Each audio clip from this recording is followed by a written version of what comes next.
X-Files level conspiracy. Foxx and Foster report the news and share their unconventional views. They cover it all. The mainstream news skips over lots of the facts about organized crime and sex trafficking, but Foxx and Foster cover that. So sit back at home and enjoy the show. Foxx and Foster are here, women in the know. They cover it all. Hello, everyone, and welcome to Foxx and Foster. It is I, once more, your lovely co-host, Alexandra, also known as Monica Foster, along with my co-host, Diana, formerly known as Desi Foxx. How are you doing today, Diana? We are in February of 2016, and boy, do we have a lot to talk about. I tell you, it's been a crazy year, and we're only 2 months in, so great to see you. Great to see you, too. Now, I was really impressed with your interview that you just did with Sunset Thomas and her guy Dixie on the Sunset Thomas show. Now, for those of you who aren't aware, we were pretty good friends with Sunset Thomas. She's an ex-porn star and ex-legal courtesan, and there was just an extensive, wonderful, in-depth interview that Diana did with Sunset, and we'll go ahead and throw the link up here on the webcast.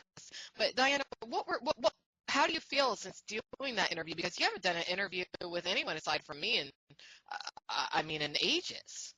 Right.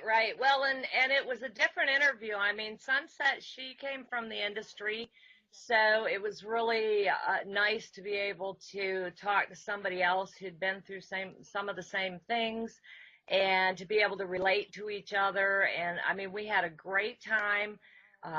Dixie and Sunset both were very gracious to me, and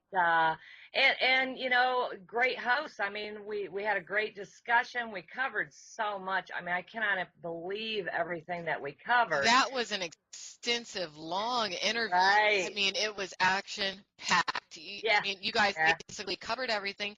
You had a chance to set the record straight. I'm always a little critical. Right. I felt like they were a little bit hard on you, but I'm so glad that you were able to talk about some things that the adult entertainment industry has consistently tried to slam you on and tell lies about in regards to you. So, I was very, very happy with that interview, and it was just awesome. Well, and the thing is that I've done, a couple of mainstream interviews, and, since all this has gone on.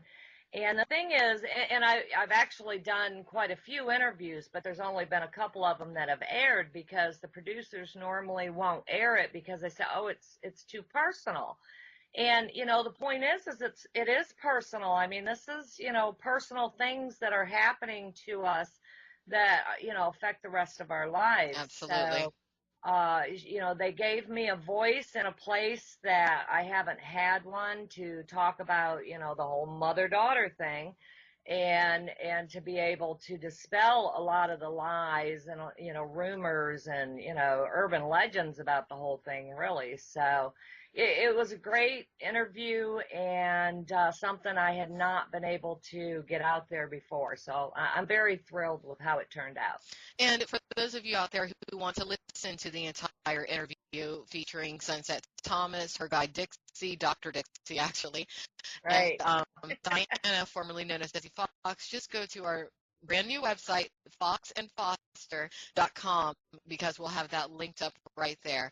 But, here we are at the end of February, Black History Month, and later this month, or not this month, but later this webcast, we're going to discuss a Black historical figure that really has touched the lives of both myself and Diana, a woman by the name of Alice Walker.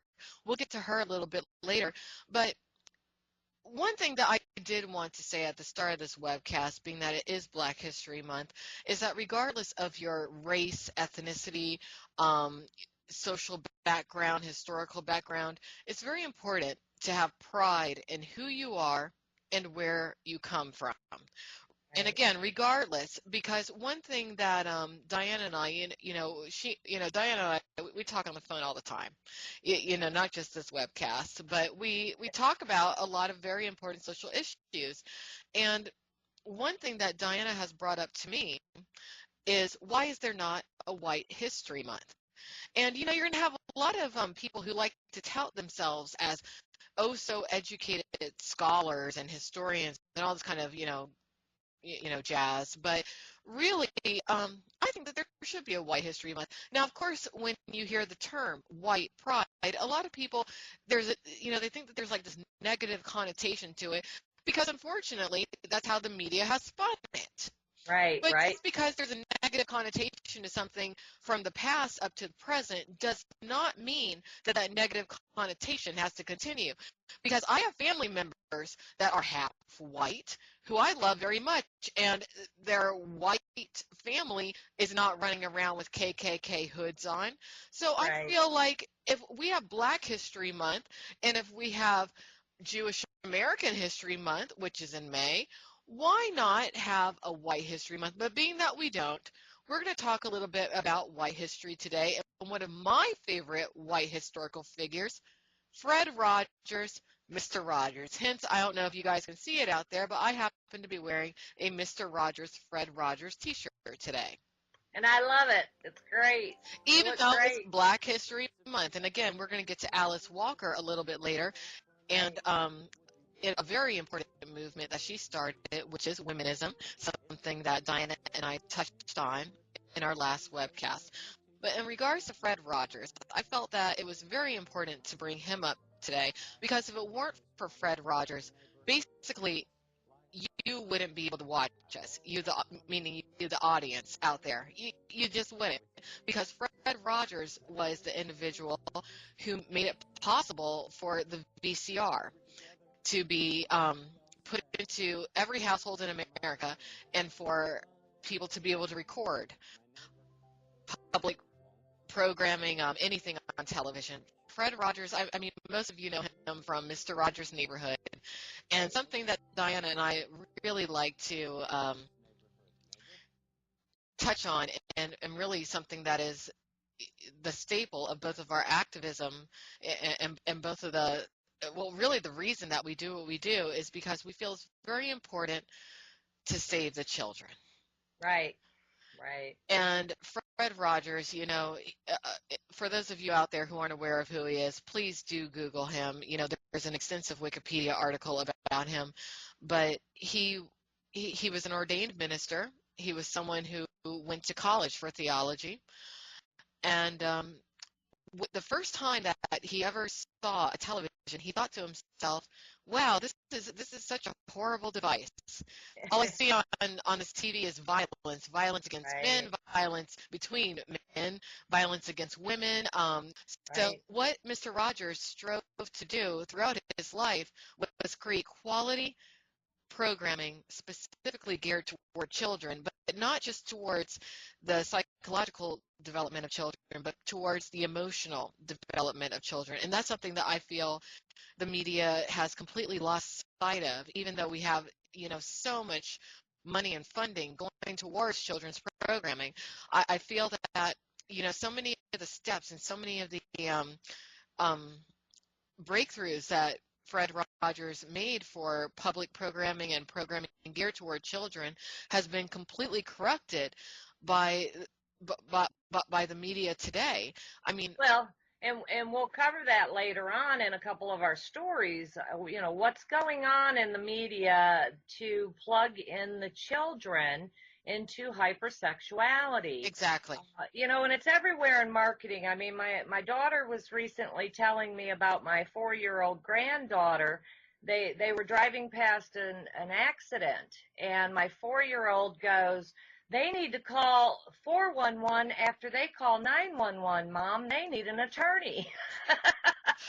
Well, I mean, this is 4 years old. How is she that plugged into a commercial and she even knows how to apply it appropriately, Well, so that's the thing about television. What's going on there? What Fred Rogers was extremely aware of, and something that he was very concerned about, was having programming that would essentially program a child's mind in a positive way rather than a negative way. Unfortunately, all of the progress that he made possible for Sony, for example, who was behind the VCR, the reason that he wanted families to be able to record programming was so the families could come home and watch television shows like his or other family programming with Quality shows. right, quality shows, because Right. at that time in the 1970s and the 80s, that was when it was getting to a point to where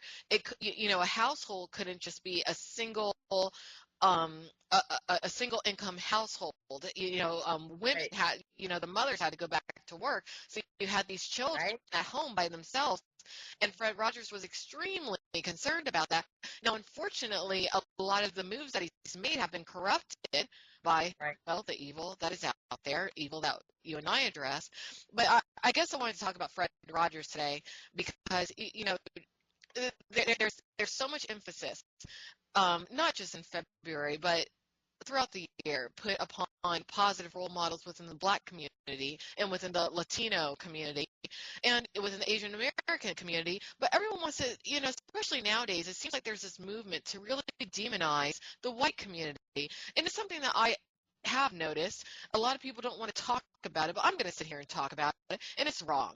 But when it comes to somebody like Fred Rogers, I have to give him his props, because if it weren't for him, we wouldn't have YouTube. We wouldn't have Vimeo. We wouldn't have the internet even. We wouldn't have VCRs, and for, all you porn people out there who hate us, y'all wouldn't be doing anything if it weren't for Fred Rogers, and shame on you for corrupting what he's done.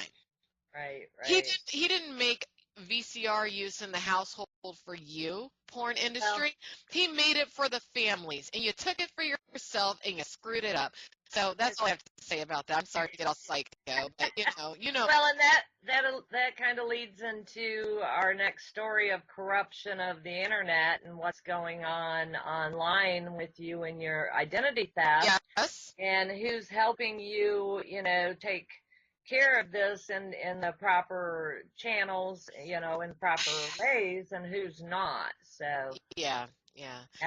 Well, what's going on with me is that, my social security number and my driver's license has been put on the internet on pornwikileaks.com, and the people behind that site are actually avid supporters of the lawsuit that I'm currently dealing with. They're avid supporters of Randazzo Legal Group, a law firm that has filed a frivolous and fraudulent lawsuit against me for $167,871.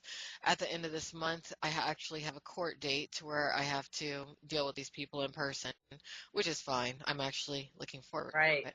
Right. But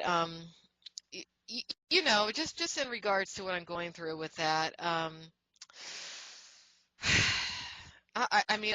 really don't really have much else to say. I've taken every step I can to safeguard myself. I've spoken to law enforcement. I've spoken to authorities in regards to the situation. But I honestly can't help but think that a lot of what I'm going through is racially motivated. Also, I feel that the people who have specifically come after my family are extremely homophobic, considering what they've said about my father and whatnot. Right. And I'm keeping it together. I'm holding it together. I am moving forward in my life the best All I you can. can do. And it really is. Yeah. It's a constant battle. We've also seen this month with the YouTube suspending our new channel, Foxx and Foster. Going into that, it's as activists and speaking out, and we back up everything that we say with hardcore evidence. We're not just out here calling people names and exposing people because we don't like them or we want to shut them up. And YouTube shut us down. We did end up getting the channel back up. They also shut down one of my personal channels, the PTIV Online. Yeah. And they did put them back up, but they did take a couple of videos off and gave me one strike, so that, we don't know if we'll be able to keep this channel going or not, because who knows we don't know, what you upload that they don't like. And basically what they don't like is exposing certain people in the porn industry. We are being actively suppressed, specifically due to the subject Twitter. matter that we're discussing here. We are exposing pretty hardcore corruption on Right. our webcast. We're doing the best we can, but it's just it's constantly an uphill battle, but we're doing our best. I mean, keep in mind, all of you out there, it's not like all we do is spend our time putting together this webcast. We have regular jobs, Right. and we have our hobbies too. I'm moving into the music arena now. You're continuing and pushing your activism as far as you possibly can. I mean, it's amazing what you're doing, Diana, and I just want people to know that we're dealing with people who have, we don't even know how much funds they have, but it's like everything we do, they're just like whoosh, whoosh, whoosh. And but somehow, by the grace of God, and honestly, that's what it is, by the grace of God and Jesus Christ. That's the only way we've made it through. I mean, like you said, we're both working full-time jobs and we're barely getting by somehow or another, through the grace of God. We're able to keep our websites going, and fighting to keep them up and where people can see them. Yes. Bring awareness to the truth. And, we get battles every corner we turn. So, social media out there, I want people to be aware that you're not safe. Your free speech is not safe. And that kind of leads us into our next story. Yes, it does. Speaking of that FSC, well, I mean, I feel like the Free Speech Coalition used their mouthpiece, that Dr. Chantel Tipples, to basically hijack Black History Month. Right. I mean, no organization, from my perspective, and no industry is more racist than the porn industry. Right. Seriously, I just wrote a blog piece on this on pornnewstoday.com in regards to a pornographer who I caught basically saying that the term black is a descriptor in porn. Well, I've never heard the descriptor white or Jewish, so how is black? He was like, oh, it's a descriptor like anal or DP. It's like, really? Wow. Yeah. Well, and we all know, I mean, I saw your tweet earlier today. We all know that they pay different rates to the blacks. They sure as hell do. Well, this Dr. Chantel Tipples, I mean, I really don't like her, that little crew that she runs. That I've had a thing, about exposing what she's up to. Yes. She's so connected to Joy King and Wicked. Yes. She's part of the industry. She's one of their, little minions. And I mean, Wicked, look how racist that particular porn studio is. I mean, they've never had a black contract girl. They never have, no. And you have, what's his name, Brad Armstrong saying, well, if the right girl came along, well, it's like, really? So you have such a small demographic, such a small number of black girls in the industry, but none of them are right, but there's, this infinite number of white girls who are right to be contracted. Right. Well, it's like, well, just admit it, Wicked. Just admit it. You don't like black girls. Just say it. Right. Well, and that we all know that boils down to the owners, the directors, the producers that are part of Wicked. They don't want to have sex with black girls. No, it's whoever they want to have sex with. That's what genre they shoot, because they know they can bring in the girls and they of it. Here's the irony. Black is one of the most searched and highest ranking search terms of 2015. Check it out. Go to Porn News Today. I basically just put out a call to all the black talent saying, hey, I don't think you should do it, but if you're in it, be in it to win it, and raise your rates ASAP. In fact, raise them yesterday. Don't raise them tomorrow. Raise them yesterday, because you are the money makers. Yes. On Pornhub, they are the Pornhub. Black is the 10th most highest is the 10th highest ranking search term on porn.com. Black.com is the third most frequented visited channel, and let's see, in the UK, black is the number one search term. So in the UK, you got all these white people running around wanting to watch, I guess, Well, you don't have the prejudice in Europe that you have in the United States. Well, I mean, but regardless, for years, blacks have been on the bottom of the totem pole when it comes to the porn industry, and there's a reason why. It's because blacks have been utilized as a control mechanism when it comes to the entire, society within the porn industry. Not much different from when the Ashkenazi Jewish brought blacks to America via the transatlantic slave trade, something that nobody wants to talk about. Right. Yeah, nobody ever mentions that. Yeah, no one wants to talk about. I do recommend a book by Louis Farrakhan called The Secret Relationship Between Blacks and Jews. That's a book that has been adamantly suppressed by the, the ADL, the Anti-Defamation League, which is controlled by American Jews. Right. I do recommend that all of you read that book. It has been actively suppressed. Everyone wants to say that Louis Farrakhan is crazy. No, he's not. Just to conclude, Dr. Chantel is full of shit.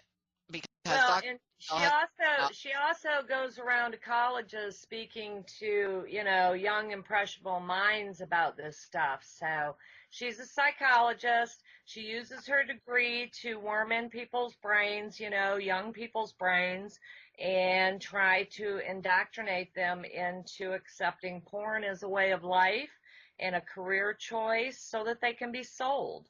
So you're definitely got to be on the lookout for her, So and she's also, Dr. Chantel has publicly thanked one of our primary stalkers, Sean Matthew Tompkins, right, who's also a porn content pirate. Yeah. So it's like, Dr. Chantel, exactly what are you doing? Right. Why are you messing around with these people who are known criminals? Yeah. I mean, they have domestic violence, convictions against them. So what is she doing hanging around with guys that have domestic violence convictions? Well, you gotta Dr. Chantel only cares about one person, and that person is Dr. Chantel. And Joy King, right. Might not even care about her either. Joy King might want to watch out. But anyway, let's move on. So, let's talk about XBiz, because XBiz is also a free speech coalition comrade and affiliate and member. Actually, the owners of XBiz are affiliated with, and they're also members of the Free Speech Coalition. But it seems as though this month they were suppressing the truth about Mark Randazza of Randazza Legal Group. There's actually quite the huge expose that came out in mainstream media on a website called arstechnica.com. And of course, if you want to find links to all of this, just go to foxandfoster.com or porninthevalley.com or pornnewstoday.com, because it seems that Mark Randazza, it turns out, has been bribing individuals not to report him to the state bars, actually bribing in the excess of $20,000. So, I guess if you've ever come across Mark Randazza and you're out there and maybe you're hard up for some cash and there's a reason for you to report him to a state bar, you might want to let him know. Maybe he'll shoot you $20,000. What were your thoughts about that, Diane? Well, I mean, what more does this guy have to do before they take his license away? He should be disbarred. It's just one thing after another. It's corrupt. It's unethical. I mean, I don't even know what to say about it at this point. It's getting so bad. But yeah, I mean, here we have an attorney who's bribing people to keep them from taking his license away in different states. They should be taken away in every state. This man should not practice anything. No, he really shouldn't. And, the thing about Randazza Legal Group overall, I mean, there have been multiple articles, multiple blogs, multiple sources that basically provide a blueprint in regards to his consistent unethical behavior. Right. And behavior that really borderlines on crime. I mean, we do know that he's attached to organized crime individuals. Right. Scott Bass, Sean Matthew Tompkins. He's attached to an internationally known convicted pedophile. I mean, it's just like Donnie Long. Exactly, Donnie Long. It's an identity theft attachment right there. Right. So it just goes on and on. Yet, for some reason, and I truly believe it's only because he's chosen to reside in the state of Nevada where, basically anything goes. I mean, Nevada is basically the armpit of America at this point in the game. Right. So, he couldn't live anywhere else doing the stuff that he does. So, maybe he'll just stay there. Because I'll tell you this, his own bankruptcy attorneys have already predetermined via that leaked document that was posted by that Twitter account, Fight Copyright Trolls, that he would lose his law license or his bar license in Florida. Right. And, for years it appears that he's been speaking negatively about Florida, but there's nothing wrong with Florida. Not at all. There's just something wrong with Randazza Legal Group. And Yeah, I'm gonna have to start working on some paperwork on that. See if we can push Florida along to do what needs to be done. So definitely, I stand right behind you on that. But let's right. move right along. Let's talk about a lot of people, they like to watch us because we do discuss porn industry news. So let's talk about Jenna Jameson. We haven't talked about Jenna Jameson in quite some time.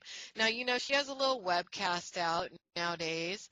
And I know she posted 2 videos. I don't know what she's posted beyond that.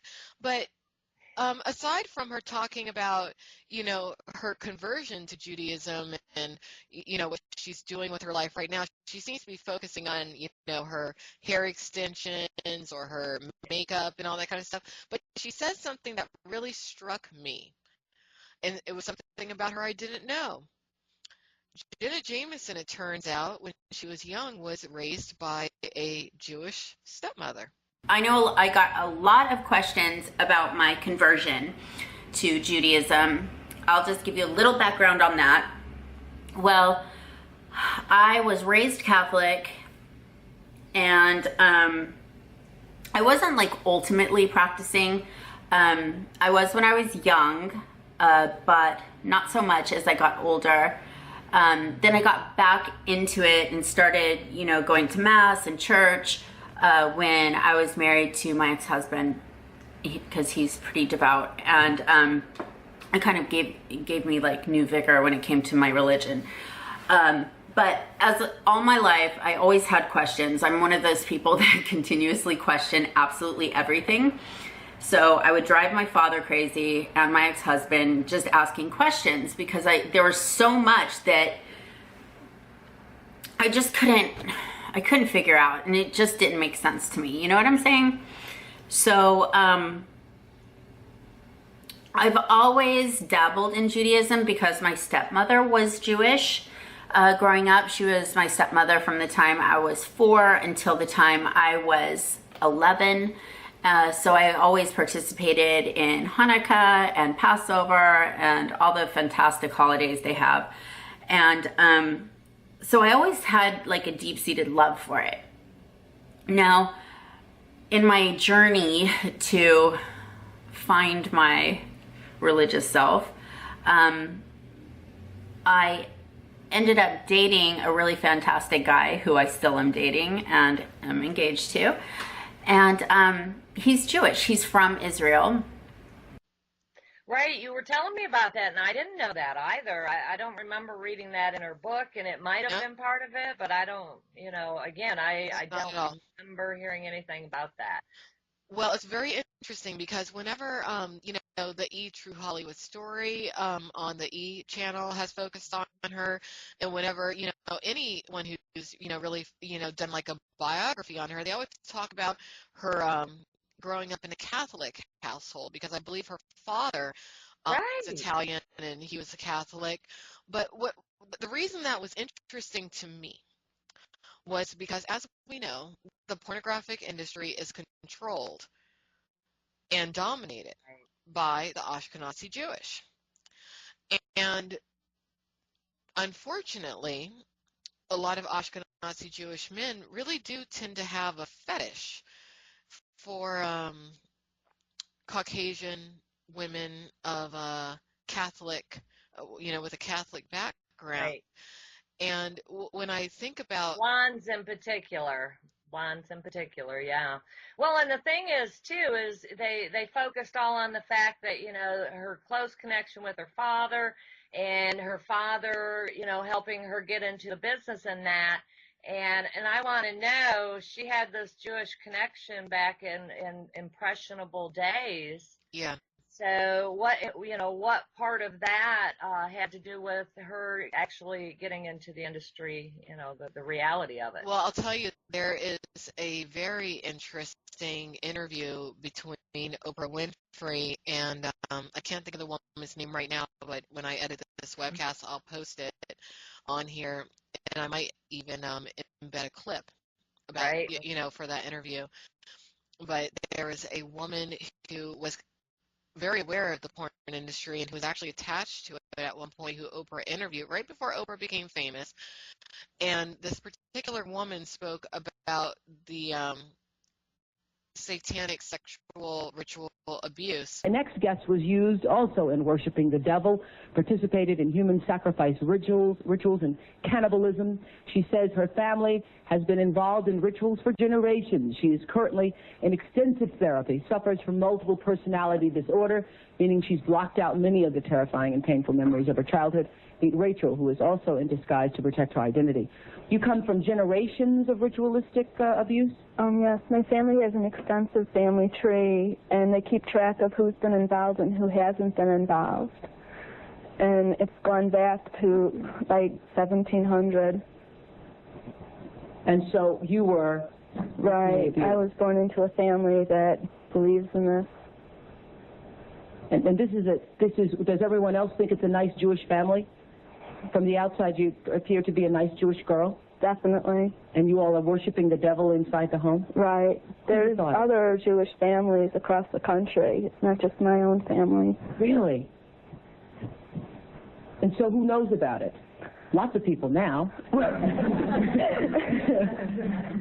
I talked to a police detective in the Chicago area, and several of my friends know, and I've spoke publicly before. And so when you were brought up in this kind of evilness, did you just think it was normal? I've blocked out a lot of the memories I had because of my multiple personality disorder. But yes, I mean, it's like if you grow up with something, you think it's normal. Mm-hmm.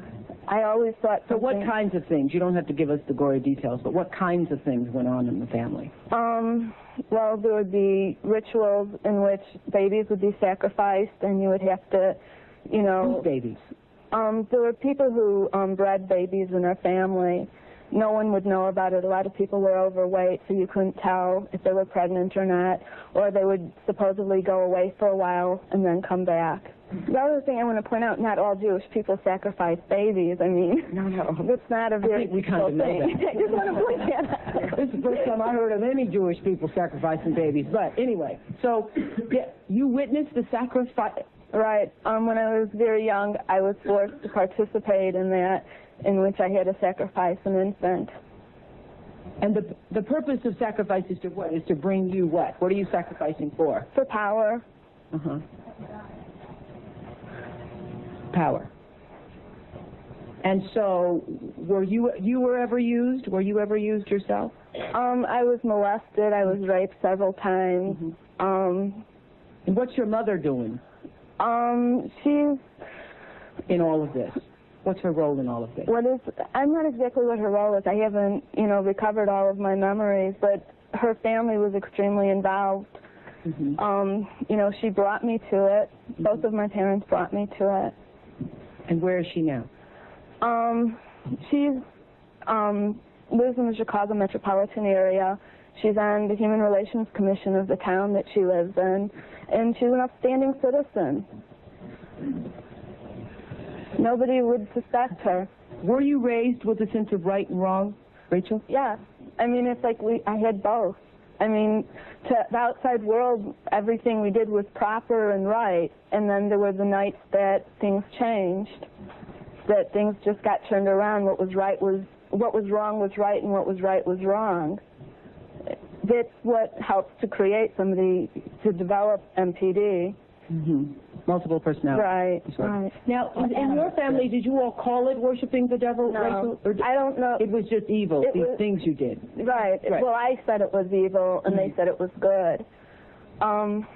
There's a book that I had just come across called Lilith's Cave, which is a book of Jewish mysticism and supernatural, and there's a lot in that book that relates to what I, endured when I was a child. Right. So when I heard Jenna Jameson talk about that, it threw me back to that interview that I saw on YouTube between Oprah and this particular woman, and I just wonder if there's a connection there. Yeah. Yeah. Well, I mean, anytime anybody tries to talk about it, that's when you get suppressed. Yeah. You get shut down. I question this whole thing with YouTube came up when I posted our February 2015 video. And I know you talk about the Jewish connection there, and some different things that have to do with it. And so I question, is that the problem they had with that video? Yeah. Why they shut us down and why they terminated our channel?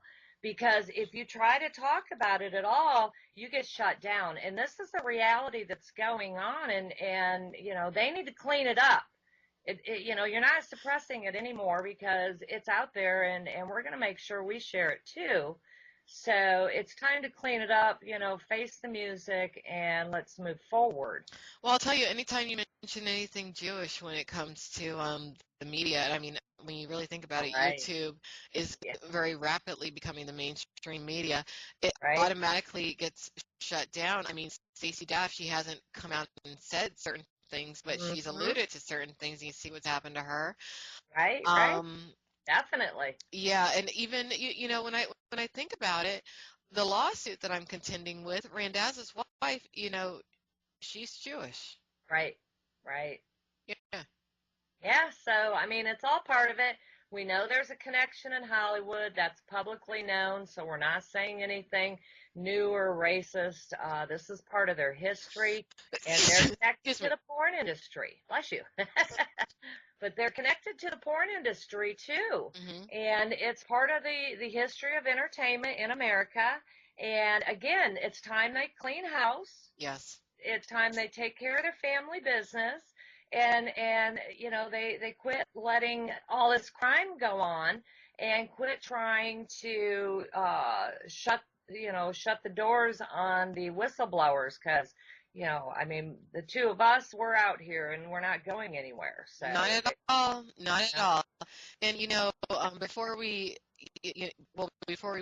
put Randazza back on the shelf for the evening, let's talk about what he was up to this month in regards to defending a man who basically wanted to legalize rape. I just, again, this man, it never fails to amaze us. And the fact that we have a group out there that, I've been screaming this for years, this is what they want. But the fact that we actually have a group that stands up in public and admits it, just shows you how crazy they are. And then you have Randazza, once again, if it's a sexual predator of some type, there's a good chance you're going to see Mark Randazza's name attached to it somewhere. I know. And he was trying to deem, what's the guy's name? Roosh something another. He was trying to deem what he was saying as satire. Who supports legalizing rape is planning an international meetup day for his followers, including here in Las Vegas. The controversial pickup artist set off a firestorm after publishing a post on his blog about why rape should become legal on private property. He has since said, though, it was just satire. 8 News Now reporter Karen Castro is live at Fremont Street, where the event is set to take place this Saturday. Karen? And Dave and Denise, the event has received a lot of backlash because some are calling it a pro-rape rally. Now, we spoke to a number of people here on Fremont Street about their thoughts on someone advocating to legalize rape, whether it was meant as satire or not. And we found out why the blogger's position on this matter is protected by the U.S. Constitution. So it's just absolutely ridiculous, but it's disgusting. protesting? I would be completely offended and appalled by that. Strong reaction from people weighing in on the International Meetup Day coming to Las Vegas. It's a straight men only event put on by the self-proclaimed pickup artist Dariush Valizada, or Rouge V. The blogger is known for his anti-feminism views and has also self-published 15 books giving men advice on how to get women to sleep with them. This guy is no more advocating rape or even really seriously advocating changing the rape laws then Johnny Depp is really a pirate. First Amendment attorney Mark Randazza believes Rouge V's opinion on legalizing rape on private property is no more than a publicity stunt. Rouge V published an article on his website claiming if rape became legal, women would make better decisions about who they go home with. He then said it was satire, but the article is making its rounds on social media, causing outrage. And while some may believe the blogger's views are hate speech, Randazza says it's his constitutional right. Forget what his message is. He's advocating a change in the law. Whether he's doing so seriously or whether he's doing so satirically, you have every right to do that. The 36-year-old American-born writer has been criticized for being a men's rights activist. Most recently, he organized a worldwide event for his followers at 165 locations in 43 different countries. Yeah, I mean, this guy Rouge, he's basically one of those just a pure piece of scum. Yeah, they're like the pickup artists on steroids. Yeah. And thank God they canceled whatever this rape rally was going to be in Las Vegas. But well, Anonymous went after him, and I mean, you know, I love Anonymous. I mean, I know, you know, they're very controversial, but hey, as far as when it comes to sexual predators and protecting children and women, they do a great job, and you know, I appreciate the fact that they got our backs on this stuff, man. That was great. Well, I mean, this Rouge guy is dangerous. Randazza, he's a psycho. Right. You know, the whole thing is just, you know, sometimes certain people just need to be blinked out of existence, seriously. But anyway, so another thing that happened in February was that Dallas basically told Exotica and I believe 2 other porn conventions to get out of town. Right. Well, talking about having our backs there, yeah. I mean, they said no more ever, and that's great. We need the city, you know, to stand the different cities across the nation, around the world. I mean, they're gone. These conventions are nothing more than taking the porn stars around, feature dancing, advertising them for illegal prostitution. Exactly. Now, we all know they're illegally prostituting them, they're sex trafficking them, and it's all public now, so there's no reason for this to be going on. In Dallas, I love it. They took a stand, they stepped up, and they're saying no more, not here. That's right. They sure did. And you know, Utah also stepped up in February. They sure did. Yeah, they came out and they're looking to call porn addiction, pornography, I think overall, a health hazard and a good portion of it because of the porn addiction and how it's destroying lives. Well, it is, and you know, we'll talk about Terry Crews later on in our webcast in regards to how he said it basically ruined his life. I mean, he's a big deal. He's the host of Who Wants to Be a Millionaire? He's a well-known actor. He's an ex-athlete. You know, he's someone, and also I think that the woman that he married, I think she might be a minister or something. She's very religious, at least. But it takes a very strong person to come forward and admit to such a problem because it's so stigmatized. And I mean, the porn industry does its best to make men feel ashamed and like they have to hide because, you know, of this problem, which is basically just a psychological drug. It's a psychedelic drug. It's a psychedelic psychological drug. It really is, and it's destroying lives all over. I mean, in over 50% of the divorces, pornography was stated as a major problem that contributed to the destruction of their relationships. Yep. So we know that it is. It's harming children. It's a harm to society itself. It's just a disease on our entire society. It's a psychological disease and it's a physical disease because another thing that happened in February is that all of a sudden in Las Vegas, there's a syphilis outbreak. It's an Right. official outbreak. Official. Well, and here we go. It's in Clark County, which is Las Vegas, which is where there's porn stars working, and there's porn stars illegally prostituting, and they're not using condoms like the counties in Nevada that have legal brothels.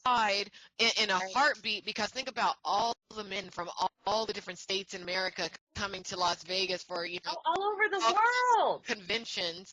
And they hire a hooker, and they might not use a condom, and then bam, take it home. Yep, take it home to the wife. Yeah. Yes, they do. Yes, they do. Yeah, there's millions every year. So, again, when you want to look at what's going on with STDs and epidemics, just look where the porn stars are, and you'll find the epidemics. You sure will. Speaking of where the porn stars are in Nevada, a bunch of them are at Dennis Hoff's Bunny Ranch. Right. Let's talk a little bit about that. Now, he recently testified in court in regards to a sex cult in Phoenix. So here we go, from Nevada to Phoenix, and it's a religious cult that was basically utilizing their religion to essentially partake in prostitution. Right. They're using the guise of a religion to bring people in, women in particular, and then, it's the typical Charlie Manson or any other type cult, where you get these women in. The Manson, it sure is. Yeah, and then you start sexually exploiting them. Yeah. So he's got that Hookers for Hillary website. Right, yeah, I mean, why does anybody want a politician who is supported by every sexual predator and every person who's, stuck in sexual exploitation? They're voting for her. So this is what we're looking at. I mean, Bill Clinton was out there. He hires the girls. Of course, they know if they get in there, they can legalize prostitution and they get free advertising. Well, speaking of sexual predators and Hillary Clinton, I guess we got to talk about Kanye West now, because as many of you know, Kanye West is married to Kim Kardashian, and Kim Kardashian's mother, Kris Jenner. There's quite a few photos of Kris Jenner and Hillary Clinton circulating out there. That's an interesting little connection. But Kanye West, I guess he decided to take to his Twitter earlier this month, and he decided to proclaim Bill Cosby innocent. Right. Well, and by what standard? I mean, we have to talk about that a little bit, because I'll tell you. I mean, Kanye West, you can't have it both ways. Kanye West, you got to pick one or the other. You're either for the general public, or you've just decided that you're Mr. Elite, and you have completely lost touch with your fan base. Well, and I'll tell you, I wonder how much of it just wasn't to get attention. I mean, he comes off and he says the craziest things. They don't make any sense, and it gets some attention. People aren't paying attention to the Kardashians like they used to. Right. And I don't know if this is true or not, but I was just in the grocery store last night and saw a headline saying that Kim asked him for a divorce. I saw that too. So I haven't had a chance to do any research, but what's going on there? Well, I mean, when he just came out, saying that he somehow believes that he made Taylor Swift famous, and now I guess they're going to have sex. Wasn't that what he said? I guess we're going to fuck now because I made you famous? Isn't that in your album? That's weird. Right. Yeah, that's what I mean. He stayed on Taylor Swift. Yeah, he keeps saying all these, just off the wall stuff, and he's got some kind of ego thing going that's out. I mean, she's like this tall, skinny waif, and then you got, Miss Bootylicious, Kim Kardashian. It's like, does he actually want the tall, skinny waif because he's trying to be a fashion designer? I don't know. It freaks me out. I don't like it. I'm scared. I'm scared of Kanye West now. Yeah. Seriously. Yeah, it's a little nerve-wracking. You never know what's going to happen with him. Yeah. I mean, I think he could be a porn addict, really. And I bet you that if he watches porn, he probably watches B.B. Jones' old stuff. When I think she was like the Taylor Swift of porn. But that's true. That's true. So another thing that we can talk about is what's going on with the with that presidential candidate. What's his name? Ted Oh, Cruz, Ted the Cruz. porn star who was in his ads. I mean, I think that was a plant. I think it was a setup. It's too weird. They all are. I mean, it happened to Mike Huckabee not too long ago. It was a brothel worker from one of Dennis Hoff's brothels. So that's what they're doing. They're scouring the ads. They are watching. They're doing everything they can to get these women into these ads. When they're done and the ads air, then of course they come out going, "Oh, look, we're a sex worker. We're in the ad." And then they get all this media coverage because everybody goes, "Oh, look, there's a sex worker in, Ted Cruz's ad." Well, he didn't know it.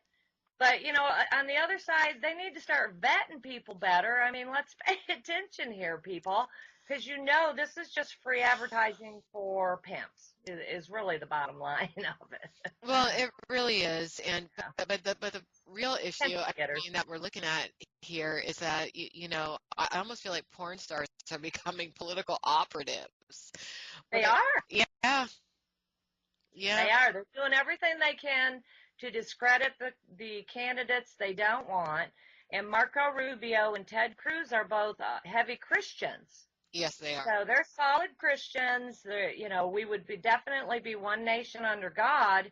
And no, none of these people, the media pimps, the Democrats, the liberal extremists, the abortion lovers, all these feminists, none of these people want Team Jesus. They don't want this country one nation under God. Look at how long it's taken them to get us not under God. I mean, we're a mess right now. Yeah, and that's what people really do need to pay attention to. Right. Don't listen to what's trendy. Listen to what it really resonates with your heart.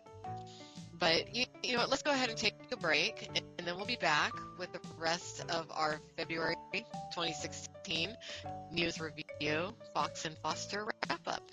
Sounds good. All right.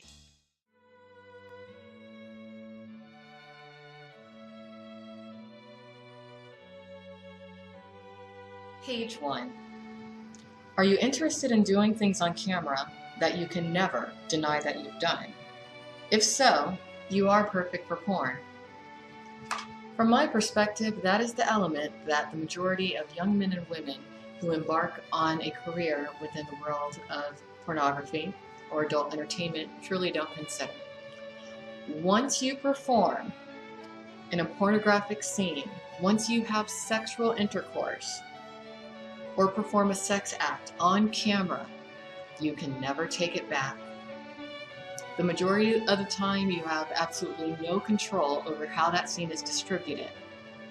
Considering the multitudes of databases in existence on the internet that link a porn star's real name with their stage name, it'll be easy for anyone who decides to run a background check on you in the future to uncover that at some point in time, you decided that a career in pornography was right for you, whether it was or not.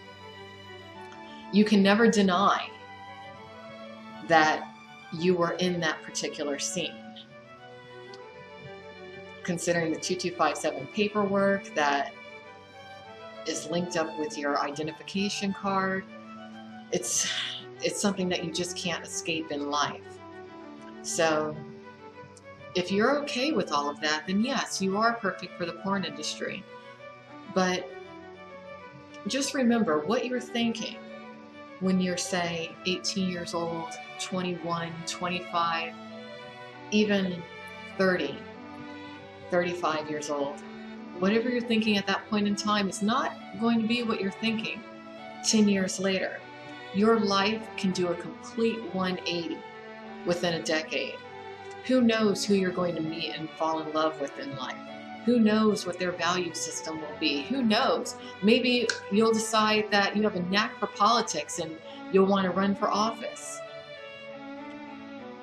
Even though there's a lot of very open-minded Americans nowadays, the truth is that the majority of the society within the United States of America and abroad does tend to look down on individuals who made the choice to have a career within the porn industry, both in front of the camera and behind the camera. So please consider that before you step in front of the camera and take your clothes off. I suppose the best way for me to relate this to you in another way is to think about what it is to get a tattoo. A tattoo is pretty much permanent. Even if you decide to go under surgery to have that tattoo removed, or maybe you just decide, okay, I'm just going to get some really good foundation and cover it up every day, or maybe you just decide that you're going to get that tattoo in a place that you would think that no one would see unless you want them to see it.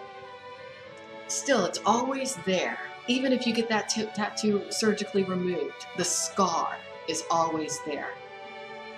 That's what it is to be in the porn industry.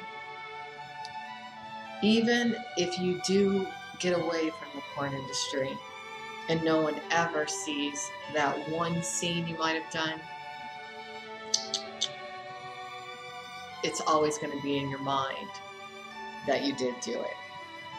So again, if you can live with that decision of having done something that you can never ever take back and that people might judge you for the rest of your life, then yes, you are perfect for porn. But if you can't, and most people can't, then you're not.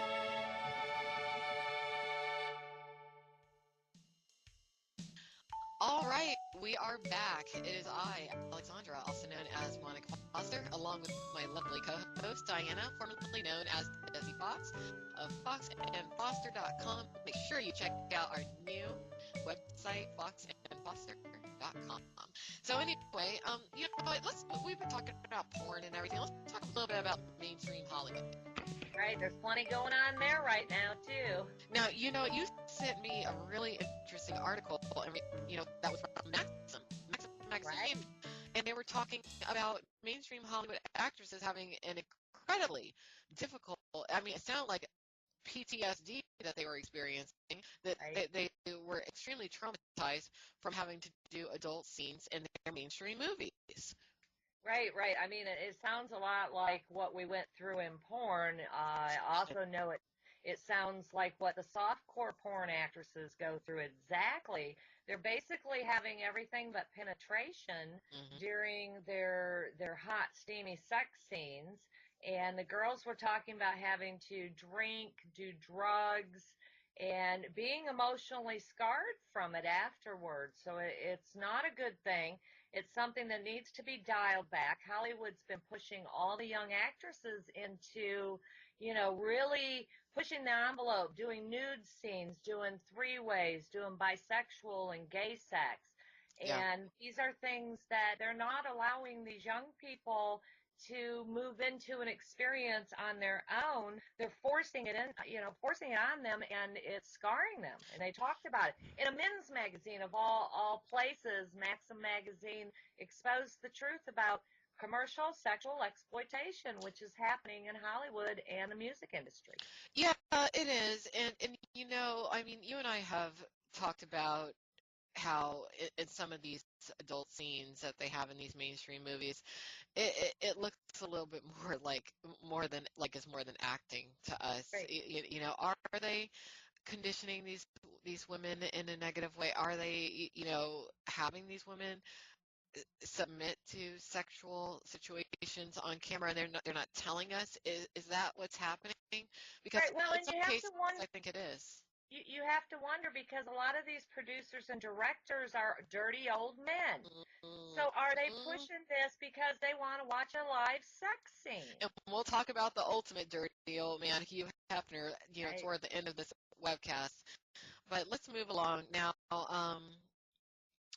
I mean, talking about women and sex in the entertainment industries, we have Kesha with her lawsuit against Dr. Luke, and the judge in Manhattan told her she has to continue working with a man who she has accused And that of is sexually sick. I mean, her assaulting her. attorney is touting Right. Dr. Luke as being today's Bill Cosby. I mean, we were just talking Right. about Bill Cosby. And I mean, when I think about it with Kanye West saying that Bill Cosby is innocent, what we didn't talk about before the break, and I didn't get to, is that from Kanye West's perspective, it's possible that Bill Cosby was innocent because from Kanye West's elite perspective, he is an elitist. Yeah. He probably views these women who Bill Cosby has allegedly sexually assaulted and attacked as being subhuman. Well, if they're sex slaves, then you own them, their property, and you can do whatever you want. Right. I mean, that is the mentality elitist, of the elitist in right. Hollywood. In their minds, you can't And rape a slave. And as you know, of course, as a human, yes, a slave it would be a human, and yes, you can rape them. But from Kanye West's perspective, you can't. Right. And it makes you wonder, like, how many other people, where does Kanye West get this mindset from? He didn't grow up with that mindset, but now he's in that world, so he thinks that that's how it is. So it's like Dr. Luke, I would imagine he has a very similar mindset to Kanye West. So, and I feel so bad for Kesha because I mean she's stuck in this damn contract. Right. Well, and that's what it is it's industries that have been historically run by men. Mm-hmm. She's going up against not just Dr. Luke, but a major label an establishment that is run mostly by men. And it is the establishment. Yeah. And, the celebrities, whether you're an actress, a musician, a porn star, if you're a young woman, you cannot work in these industries unless you let yourself be commercially exploited and sexually assaulted by the major players. Exactly. And Dr. Luke, he's no different. He's had connection to a lot of the major young women, celebrities who have imploded, Britney Starr, Miley Cyrus. I mean, a lot of these have been connected to Dr. Luke at least at one point or another, and they imploded during that time. So we got to look at Dr. Luke and wonder, why is all the girls you touch end up, a total psychological basket case? So, yeah, I feel bad for Kesha, and Kesha needs to keep going, and we need some other celebrities to stand up. And well, I mean, I was questioning, I was questioning, I were just talking on the phone the other day, and I was saying to you, I'm like, why does Dr. Luke get away with this? Who is he? I never even, where does he come from? So I went to his Wikipedia, and I'm going to put a screenshot of his Wikipedia actually in this webcast, because the second sentence of his Wikipedia, when it comes to his early personal life, I think gave me the answer. Yeah.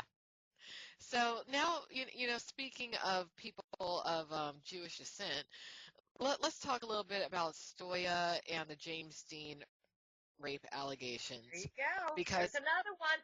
Here we have a contract that, a young woman, she's been sexually assaulted. She has accused this man of sexual assault. I mean, it's on film. We've seen him sexually assault women all over the place. Choking them. And they're saying that she has to stay in the contract.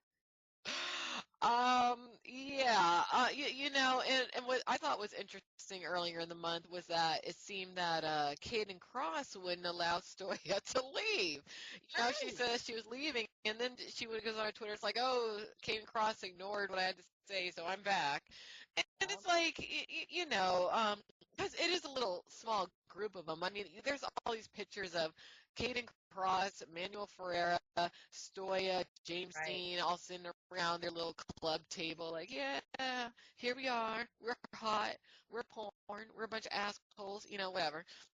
And these are essentially slave contracts. Again, we're going back to the point of, we can rape you and you still have to work with us. You have to work for us. You're our slave, thus we can do whatever we want, and you still have to stay here and work. And this just doesn't cut it. And Stoya was supposed to be a part of the consent panel, Consent in Porn, over the what was it, the Adult Entertainment Expo weekend, and they quietly canceled that. Now they've made another Consent in Porn Expo, of course, headed by Dr. Chantel. Of course. You know, she's going to come out there and talk about it. And again, I mean, is Dr. Chantel the new Diane Duke? Is that what this is? It could be. You never know. I think it is. I'm not sure. Right. But, because the whole thing about that consent is they're just trying to cover their butts. They're trying to make it look good, but there is no consent inside the porn industry. You do whatever they say, or else you don't get paid. During the panel, I mean, there was a write-up on vocative.com, and they were even saying that they kind of, sidled, avoided certain questions, changed the subject here and there. Right. Because when they were pushing the subject from the consent in porn to unfair wages or performers, or there not being an equilibrium in the pay. And I mean, were they talking about blacks? Were they talking about gay? What were they talking about? We don't know. Nobody knows. I mean, the truth is name one thing the porn industry does right. There isn't any. I can't. They don't pay fair. They don't treat you fair. They don't protect you right. They're racist as can be. There's sexual harassment and discrimination goes on all over the place. There's sexual assault. There's crimes. There's money laundering, illegal prostitution, sex trafficking. Name one thing they do right other than corrupt our society. Yeah, well, right. I mean, in regards to Stoya, we don't know what's happening. It seemed like she was trying to leave, came across wouldn't let her, get out of the Trench Coat X thing. Now her, that Trench Coat X, that studio that she's half owner of or affiliated with, whatever it is, they signed Charlie Sheen's ex-girlfriend who was exposed to HIV as their contract girl, Brett Rossi. Now, another weird thing that I've noticed in regards to the Stoya James Dean saga, aside from rape, I mean, the rape accusations or allegations, that's weird enough, but James Dean has a new girlfriend, a Spiegler girl, by the way, also one of the mouthpieces or front people for the Adult Performers Advocacy Committee. Her name is Chanel Preston. Now, when Chanel Preston first came out, she had honey-colored hair, a tan, looked real healthy, like a Colorado girl. Someone real girl next door type. Yeah, the girl next door. She looks like Stoya. You sent me that picture, and I was shocked, totally shocked. I mean, they look identical. They could be twin sisters. I mean, is James Dean turning her into Stoya? Is someone else? Is it Bret Easton Ellis? Well, it makes you wonder. I mean, obviously, Stoya was a major player that they needed to replace, and so Chanel Preston is going to be her replacement. And I mean, that's single like white female. It's scary. It's scary. Stoya, run. Yeah, it's like they cloned her. They cloned her. Get away from these weirdos. Don't listen to Kate Cross. I know when you call her up and you saw what Chanel Preston looks like nowadays when she was trying to mimic your Twitter avatar, because that's what she did. When you saw it, I know you freaked out. So you called up Kate and you're like, hey, girl, have you seen Chanel Preston's new Twitter or her picture on Instagram? I think it looks like my Twitter avatar. You know what Caden said to you? No, girl, you're crazy. You're just losing your mind. Don't be traumatized. Don't worry about it. It's in your head. No, it's not in your head, Stoya. It's not in your head. We see you. They want them to stay there because the more you're traumatized, the more you block everything off and you bury it, and you become the robot, the Stepford wife type, mentality that they need. They need robots. You don't want to be Nicole Kidman in the Stepford Wives. Nicole Kidman ran away from Tom Cruise. Or that show, The Dollhouse. I mean, I'm the one who showed you that show, The Dollhouse. Oh, that show. That is The Luxury Companion. Yeah, that is The Luxury Companion. Exactly. Yeah. Well, let's get back to... Well, we could...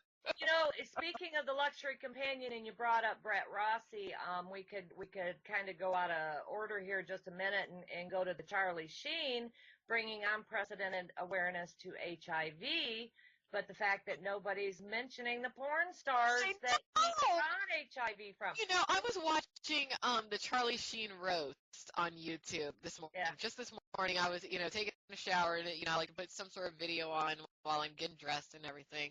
And I was like, I haven't ever seen the Charlie Sheen roast. Let me watch that. And you know, all the comedians who were roasting him were talking about all the girls who were hookers.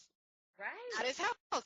So it's like, okay, mainstream media, why are you glossing over the fact that Charlie Sheen has only brought attention to HIV, but he's brought attention to the fact that the porn industry is pimping illegally out the porn stars as prostitutes to the Hollywood elite? Why won't you say it, CNN? Well, and not just Hollywood elite. They prostitute to the general population, and they're high-risk prostitutes, and they're spreading diseases everywhere. I mean, we just talked earlier about Clark County and, you know, syphilis.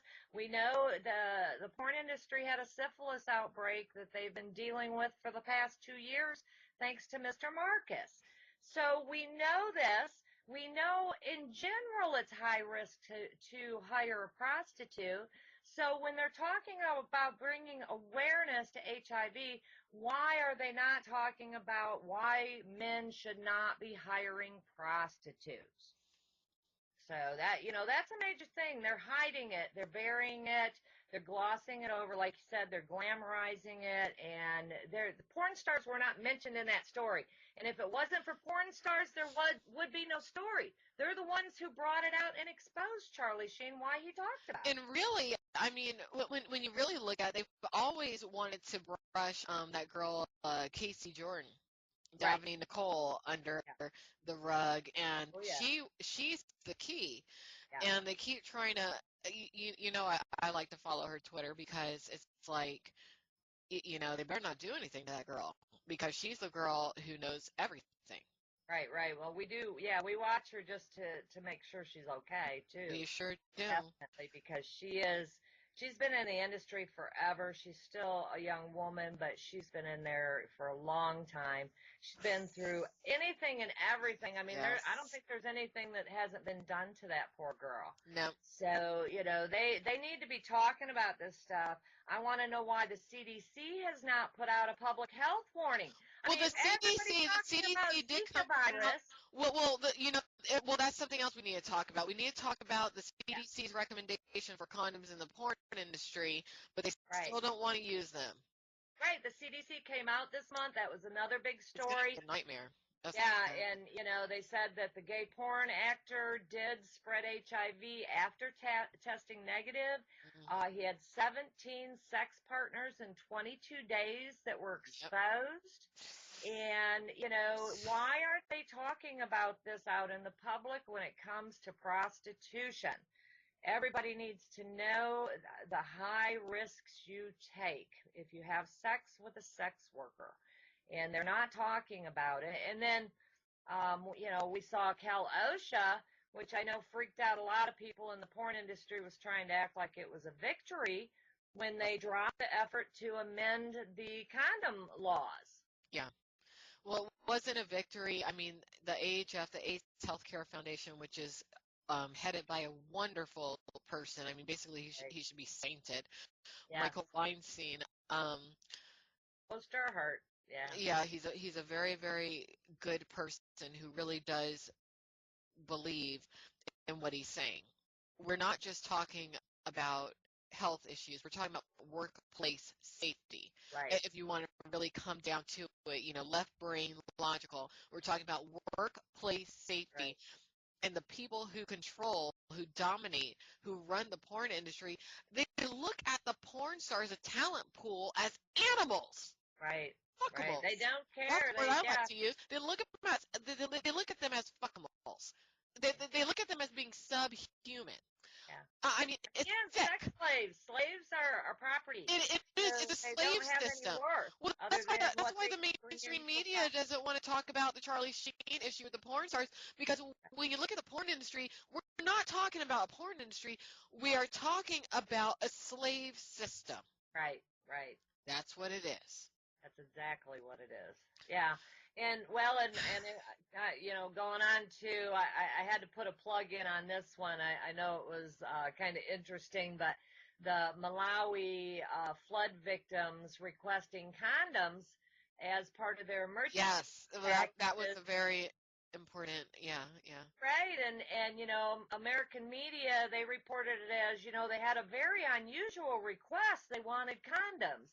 And I went, my God, why, first of all, why is that unusual? To me, they're being very smart because they're looking at, you know, sexual safety as part of life-saving, you know, methods that they need to take.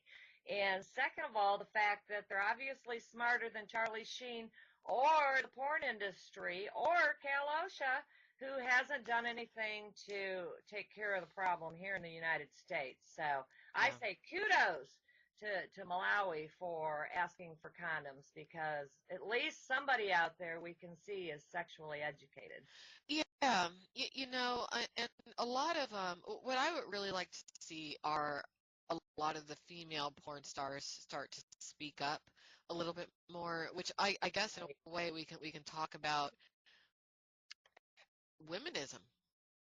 Yes. Because, well, you know, let's go back to the fact that we're in February, Black History Month. But forget Black History Month, forget February. Let's just talk about pride and being a woman, because this is not about color, skin color, ethnicity, you know, racial backgrounds. It's about being a woman. You know, there's this woman by the name of Alice Walker. And Alice Walker created a movement, an ideal, called womanism, and unfortunately it was hijacked by feminism. Feminism, which unfortunately is something that, from my perspective, is designed to, you know, mess up women's minds, to keep women down, to miseducate women. Womanism by Alice Walker, and you know, if you want to learn more about Alice Walker, just go to foxandfoster.com. But she had it right. Democratic womanism. You ask me why I smile when you tell me you intend in the coming national elections to hold your nose and vote for the lesser of two evils. There are more than two evils out there, is one reason I smile. Another is that our old buddy Nostradamus comes to mind with his fearful 400-year-old prophecy that our world, and theirs too, our enemies, lots of kids included there, will end by nuclear Nakba or Holocaust in our lifetime, which makes the idea of elections and the billions of dollars wasted on them somewhat fatuous. A Southerner of color, my people held the vote very dear, while others for centuries merely appeared to play with it. One thing I can assure you of is this: I will never betray such pure hearts by voting for evil, even if it were microscopic, which, as you can see in any newscast, no matter the slant, it is not. I want something else, a different system entirely, one not seen on this earth for thousands of years, if ever. Democratic womanism. Notice how this word has man right in the middle of it? That's one reason I like it. He is right there, front and center, but he is surrounded. I want to vote and work for a way of life that honors the feminine, a way that acknowledges the theft of the wisdom female and dark mother leadership might have provided our spaceship all along. I am not thinking of a talking head kind of gal, happy to be mixing it up with the baddest bad boys on the planet. Her eyes a slit, her mouth a zipper. No, I am speaking of true regime change, where women rise to take their place en masse at the helm of Earth's frail and failing ship, where each 1,000 years of our silence is examined with regret and the cruel manner in which our values of compassion and kindness have been ridiculed and suppressed, brought to bear on the disaster of the present time. The past must be examined closely, I believe, before we can leave it there. I am thinking of democratic and perhaps socialist womanism. For who else knows so deeply how to share but mothers and grandmothers, big sisters and aunts, to love and adore both female and male, not to mention those in between, to work at keeping the entire community fed, educated, and safe. Democratic womanism, democratic socialist womanism, would have as its icons such fierce warriors for good as Vandana Shiva, Aung San Suu Kyi, Wangari Maathai, Harriet Tubman, Yoko Ono, Frida Kahlo, Angela Davis, and Barbara Lee, with new ones always rising wherever you look. You are also on this list, but it is so long, ISIS would appear midway, that I must stop or be unable to finish the poem. So just know I've stood you in a circle that includes Marian Wright Edelman, Amy Goodman, Sojourner Truth, Gloria Steinem, and Mary McLeod Bethune.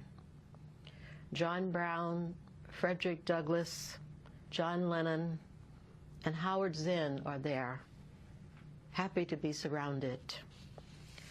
There is no system now in place that can change the disastrous course the earth is on.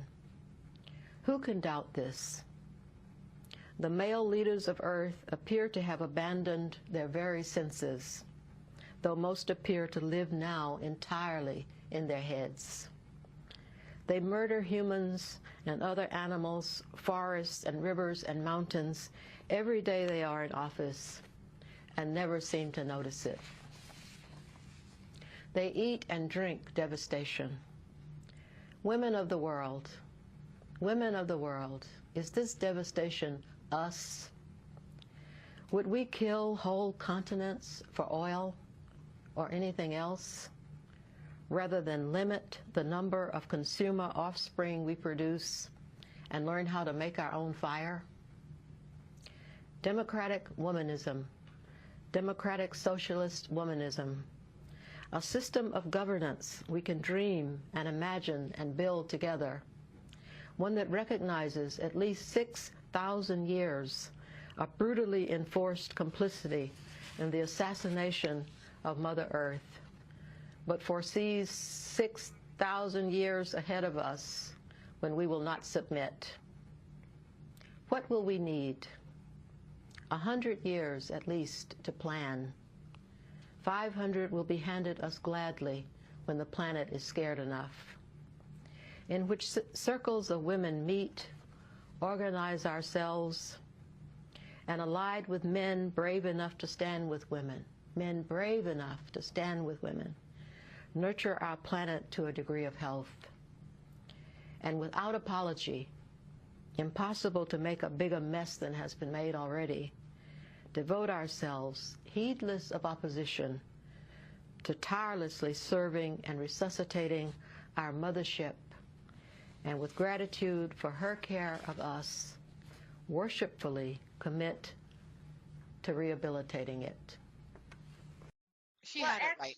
Actually, if I can interject here for a second, because I haven't even had a chance to tell you about this story. I was doing a little research last night, and I happened to come across a story where it said that Gloria Steinem said that she learned everything she knows about feminism from the black feminists.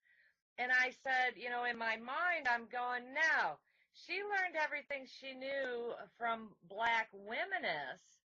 and then she corrupted it Wow. and turned it into feminism.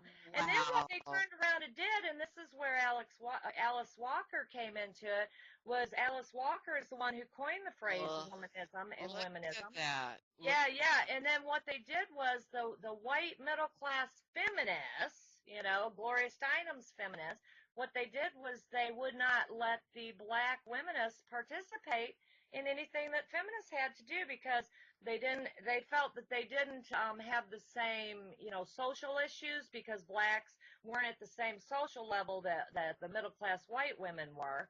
So they couldn't relate to it, and, you know, they weren't into the straight women and women who wanted to get married and have children. Yeah. So now we see what really happened. So she didn't learn anything from a black feminist. She learned from a black womanist, and then she corrupted the whole system. And they have done everything they can. I mean, you know, when we talked about this last month, we didn't even know that womanism existed. I sure didn't know, and now I just learned something. So, you know, that's why I say when it comes to women's issues, there are no racial boundaries, because here I am bringing up Alice Walker, and I didn't even know, and here I am with my friend Diana, and look, for those of you out there, Diana's as white as you can get, okay? And she's telling me about Alice Walker, something that I didn't even know, something about Gloria Steinem that I didn't even know. So to all you women out there, seriously, start doing some research. Yeah, and break down these racial boundaries, because it's the men who are doing a lot of this stuff. Yeah. It's the men. This has been suppressed for, you know, 45 years. Wow. So that they could control Cheers to you, Diana. the money from abortion. This is all, you know, feminists have, the only thing feminists are about is the money that they make off abortions.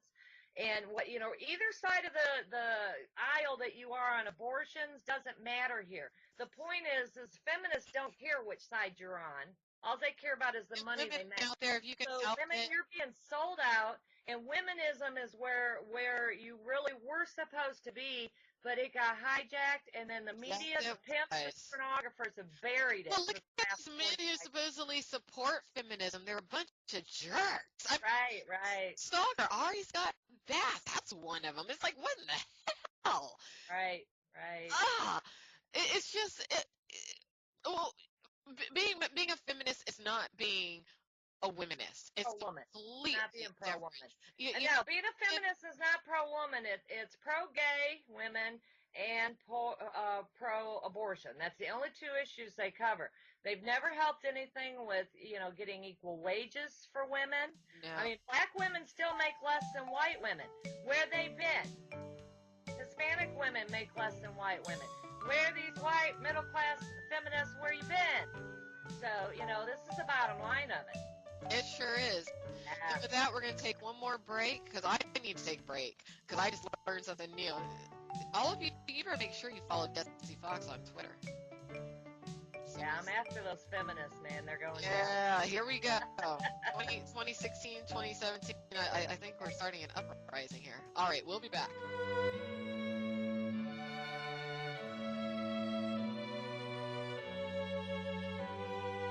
Page 7. Do you feel good about working in an industry that has a legal task force whose mission is to prevent you from using condoms during sex scenes to protect yourself from STDs? If so, then you're perfect for porn. Yeah, now if you follow my website, pornnewstoday.com, you know exactly what I'm talking about. But if you don't, let me explain something to you. The porn industry has a political face called the Free Speech Coalition. That's quite the ironic name for their coalition, considering that in actuality, they attempt to prevent free speech and silence anyone, such as myself, who tells you the truth about the porn industry. The political face of the porn industry's objective as of current is to make it to where porn performers cannot adequately protect themselves in the workplace from deadly STDs by wearing barrier protection such as condoms. Even though the Free Speech Coalition will not acknowledge it. Quite a few people within the Los Angeles porn industry have come up HIV positive. And that's a game changer for your entire life. And that's not something that anybody should have to deal with from simply going to work. Now, I feel that if the political face of the pornographic industry truly cared about its workforce, then it would use every measure humanly possible to protect them from harm's way. But that's not the reality. Instead, the Free Speech Coalition seeks to put profits above the health and safety of human beings. It's horrific. Even though there are porn stars who say, oh, well, when I go on set, I have a choice as to whether or not to utilize a condom. That's not the reality. When I was in the business, if I were to have said, hey, I want to use a condom in this scene, then I basically would have been told, okay, well, I guess you don't want a paycheck. Goodbye. And even though condom legislation at this stage in the game, it's mandatory, it's being enforced, still, because people are willing to put the profits above the health and safety of human beings, the people who distribute, who produce the porn. They're actually encouraging porn performers to break the law. What sort of political face of any industry encourages its workforce to break the law? Not a good one. Only a criminal one. Only a group of people attached to organized crime. And that's the reality of today's porn industry. It's not an industry. It's not a group of professionals. It is a bunch of criminals who are all attached to organized crime, who are fraudulently utilizing the label of porn professional. So if you're okay with that, then yes, you are perfect for porn. But if you're not, then you do not have any business going into the porn industry. And if you would like to read about the Free Speech Coalition further, please do visit my website, pornnewstoday.com, and also visit my various assortment of blogs, all linked up on alexandramayers.com. Thank you. All right, we're back. We are back for Foxx and Foster. Foxandfoster.com. I am Alexandra, also known as Monica Foster, with Diana, formerly known as Desi Foxx. Now, I mean, what we just talked about was very interesting in regards to how basically the struggle that Black women have encountered over the years attributed to the formation of Womanism, which then was transformed into feminism, and then feminism robbed things from Womanism. Womanism was suppressed. You know, Alice Walker, you know, she's basically been suppressed in history forever, but we're her back. She's 72 years old. She's still alive. Right. So, I mean, we're learning a lot as we start to look into this womanism movement and what it was really about. And that's really where most women want to be. I can guarantee you that. And it got hijacked. It sure did. But, you know what, let's go ahead and finish out this webcast now. We have two other pretty important news items to touch on. Now, the first one has to do with Terry Crews. You know, we talked about him a little bit earlier in the webcast. He recently came out in regards to his porn addiction, something that Charlie Sheen should have spoken out about, not only his porn addiction, but his addiction to porn star escorts. But in regards to Terry Crews, as far as we know, there hasn't been any porn star escort addiction, but he definitely had a porn addiction. And now the mainstream media is actually trying to question, oh, is there really such a thing? Yeah, there is such a thing. It's called Manhood. And in the book, he writes about sex addiction. Yes. Well, I was addicted to pornography since I was 12 years old. I don't know that I believe in sex addiction, so tell me about it. Well, let me tell you, it's funny because my father was addicted to alcohol, and my mother was addicted to religion. So what happens is you had an addictive household, okay? Yes. I was not allowed to, we weren't allowed to play sports. We weren't allowed to watch movies. We weren't allowed to, my mother had, you know, no makeup, the whole thing. And it was wild because... Where'd you grow up? I grew up in Flint, Michigan. Okay, go ahead. My mom was Kojic, which is Church of God in Christ, which back in the day, you just didn't do nothing, okay? Nothing was legal. Okay. All right, except you can't watch Jaws in the theater, but you can watch it when it come on TV. Yes. So it was a lot of mixed messages, and there was a lot of violence, a lot of abuse. What I did... How many siblings? I have an older brother and a younger sister. So you would go in your room at 12 years old and you'd watch porn? Well, no, but you go to the uncle's house. Okay. It was always the uncle's basement. Everybody got an uncle's basement. Yes. Okay, the first time, let me tell you something. I'm going to tell you how powerful women are. You don't know how powerful you are. Men get addicted to looking at pictures of you. That's how powerful a woman is, okay? But I got to say this, because this is the thing. It's one of those things that took me away. And it medicated me. But this is the problem. This is the problem. I never told anyone. Never told. I didn't tell my wife. Now, you've been married to Rebecca. Hi, Rebecca, for 25 years. 25 years. Now, you write about infidelity in the book. Yes. But we were talking through the commercial break, and you were saying that you as a family had been dealing with this, and now it's been about 5 years. Yep. So you're healed, and it feels very cathartic to write about it. It's one of those things where the pornography addiction turns into something else. You can't have something like that in your life without it growing into something else. Everything grows, whatever you keep in your life. And see, every man at one time in his life is a fool, a victim, or a king. Yes. A fool gets mad when people try to help you. You know what I mean? Okay. You're like, hey, leave me alone. I'm in the street. I'm going to stay in the street. Leave me alone. And a car hits you, and it's like, bam. Right. Then you're a victim. And what happens is you mess your whole life up, and then you're like blaming everybody. You're like, it's my wife, it's my kids. And let me tell you. A victim is where the addiction stage lives. Because you get mad at your wife, you're like, well, I need this because I need to watch pornography because, these people tripping and, and she ain't doing it. And you start blaming her. How were you able to hide that from Rebecca for so long? Would you go down to your uncle's basement? No. Well, you're talking about, but you're talking about over the course of a lot of years. I had this a long time before I even met her. But then what was happening is, you're talking about the internet. Yeah. And the internet, this is the thing. The internet is a powerful, powerful thing. But you have to, you have to gauge yourself. You have to watch. That's the way I would do it, was internet pornography. Gotcha. Right. I mean, it's been proven over and over and over. And I know I told you about the talk. CBS's talk show, The Talk, with Sharon Osbourne on it. I happened to catch it at lunchtime the day that Terry Crews was on it, and Sharon Osbourne went off on pornography, and I was just like, whoa, coming from awesome. her, I mean, she comes from the world of sex, drugs, and rock and roll. And she gets it. She gets it. So it was the first time I've really seen some real talk about the damage and destruction of pornography. And Terry Crews, awesome to come out. I mean, this is what real men are really about. Yeah. We all stumble and fall.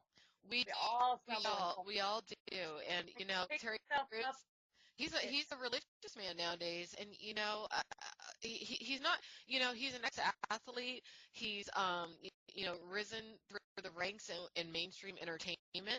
Right. He's a very strong person, surface, but he's strong within too. And what everyone needs to realize is that, in the Bible, it says the kingdom of God is within us, which is the ultimate strength. Right. Don't let these pornographers or the porn industry or whoever, the mainstream industry even, make you feel ashamed to come out about your addictions. Because I mean, we all stumble and fall, but it's what you do when you get back up with it that, what you learned from it that matters. And Terry Crews is showing that he learned a valuable lesson.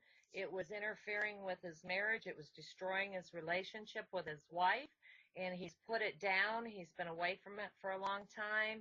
And his marriage has grown, a lot stronger because of it. And that's the reality is, it hurts marriages, it hurts families, it hurts children. So I was really happy to see him talk about it. It sure does. And in regards to hurting children, one thing that, it's not on our official outline, but I did want to touch on this story.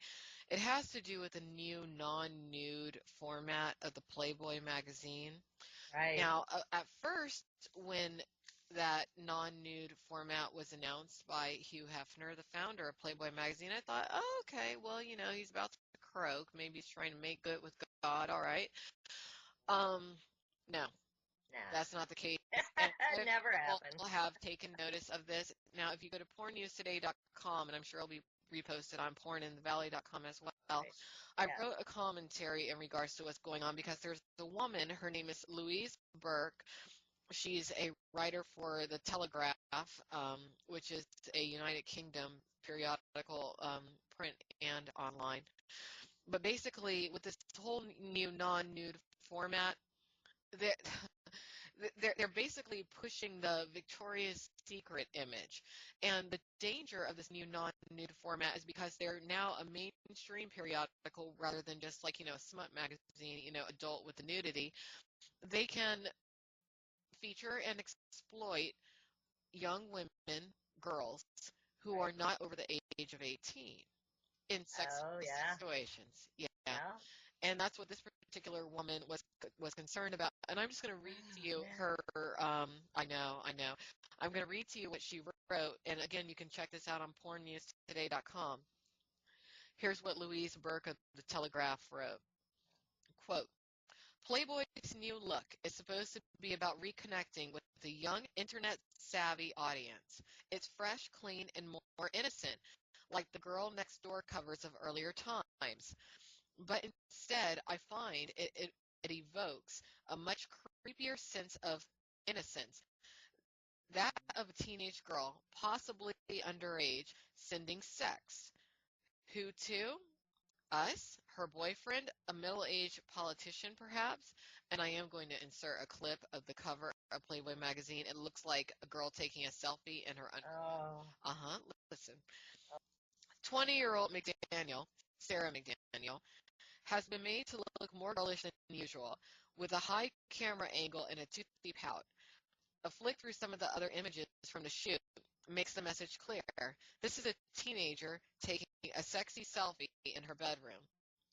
At least with naked photos of Pamela Anderson, there's no mistaking she is a fully grown woman, not someone apparently cast in the image of a teenager sending naked pictures to an unknown man on the end of an internet connection. End quote. So I do invite many of you to read my commentary on the article because basically Hugh Hefner has decided to go out as the quintessential dirty old man next door. He's covered up the women in the magazine so that he can put them in underwear and basically sexually exploit any underage girl from the lineup from the Disney or Nickelodeon, lineup of teen stars. That's what's gone on here.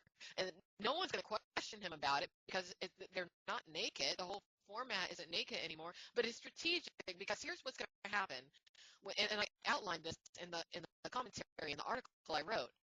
Basically, what's going to happen now for the porn recruiters, it's a porn recruiter's dream.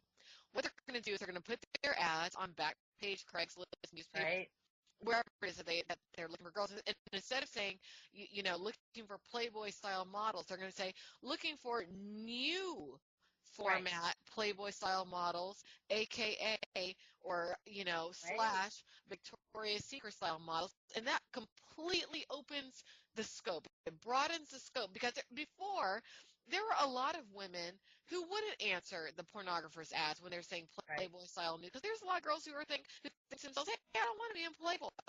Right, I wouldn't do nude. But yeah, and I mean, you make a very valid point. They could do underage if they're not a porn magazine anymore. Technically, instead of being barely legal, they're going for sure not legal.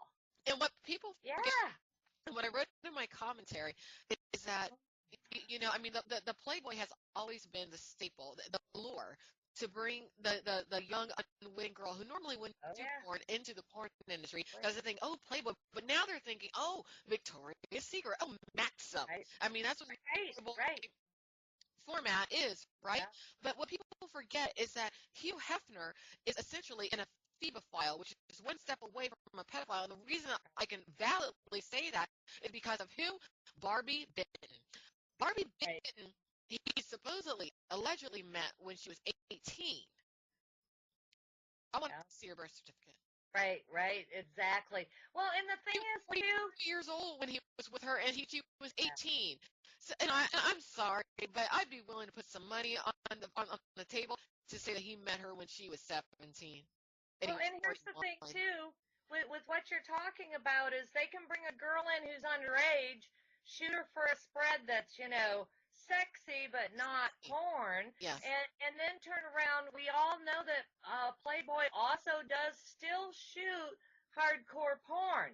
I haven't heard anything about Playboy TV going away or their hardcore porn series, which they don't talk about.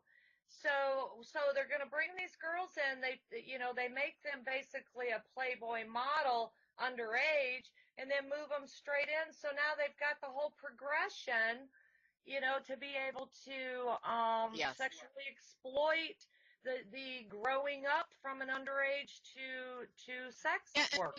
I mean, there's no boundary now that is stopping them from taking, like, a Selena Gomez type who, she was underage, into this whole world.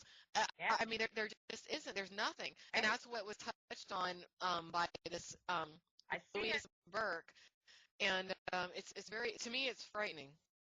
It's very frightening. I see it. I see exactly what you're talking about, and you're right, it's a recruiting tool to get to the underage girls. Again, that Playboy, they use that guy, I mean, Playboy was, well, Playboy is known for hiring men who allegedly, at least, have pedophile proclivities. Right. I mean, Donnie Pauling, he was the guy who was hooked up, as anti-porn with, what's her name, Shelley Lubin. And he was a Playboy pornographer. Right, definitely. So, I mean, Playboy is all about the pedophilia and the ephebophilia, and now they have this, Sarah McDaniel, who looks like a teenager taking a selfie on the cover of their first non-nude Playboy magazine. And I mean, next, I mean, they're just gonna have every Disney and Nickelodeon star in their underwear. Right. I see exactly where they're going to invite them to the Playboy parties. I guess at the Playboy Mansion, you have all these underage people now at the Playboy Mansion. Right. And it's a private house, so they can do that. It's not a club. Right. Well, thanks everyone for joining us very, very much. We'll see you again next month. Make sure that you visit foxandfoster.com and follow us on Twitter at Desi Foxx and at Monica Foster. God bless and good night, everybody. Bye-bye.